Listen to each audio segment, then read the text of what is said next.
James Bulger's murder shocked the British public in 1993.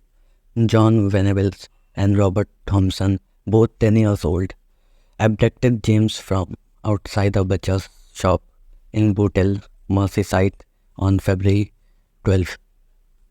They walked with James for 2.5 miles from Liverpool to Walton, seen by almost 40 people along the way. Two people noticed James crying with a bump on his head but did not intervene. The pair brutally tortured, killed James, leaving his mutilated body on a railway line in Walton. The attack included throwing paint in his eyes, pelting him with stone bricks, dropping an iron bar on his head. After torturing him, they left his body on railway line in an attempt to make the death appear accidental. The events surrounding the murder demonstrated their cruelty and lack of remorse. A surveillance camera captured the abduction from the Bootle Strand shopping mall.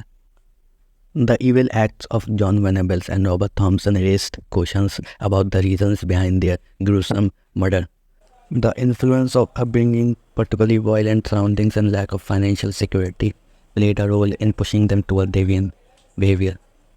The family and parents exert a significant influence on children, with Thompson's tragic upbringing in a violent environment leading to emotional instability. Thompson endured bullying, violence from his father, neglect from his drunk mother, and abuse from his elder brother. In contrast, Venable had a relatively peaceful family environment but displayed a disposition towards bullying.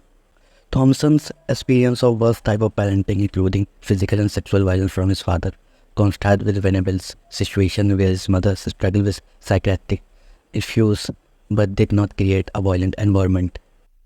So you might be wondering what happened to them after the incident. In 1993, they were found guilty of abduction and murder of James Bulger, sentenced indefinitely, detained at Her Majesty's pleasure. In 2001, parole board determines they are no longer a threat and are released on life license with new identities. At this point, they served 8 years in prison. New identities cost €1.5 million, barred from Liverpool lifetime anonymity. After getting released, Thompson did not reoffend it and was last found in a relationship with a man. So it can be concluded that if not for his violent family and upbringing, he might not have committed a murder. But Venable's case was different. In his initial 8 years of prison life, he stayed as a secure unit, engaged in a relationship, resulting in suspension of the woman. After getting released in 2001, he struggled with drugs and drinking. In 2008, arrested for affair and cocaine possession.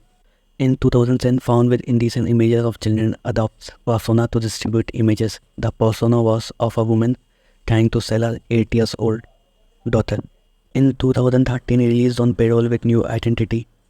He called to prison in 2017 for more indecent images. In 2018, sentenced to 40 months.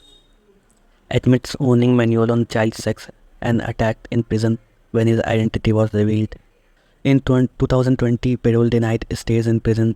On 13 December 2023, Venable lost a bid to be released from prison. The board concluded that Venable, who is now 41, still possesses a danger to children and couldn't go on to offend again.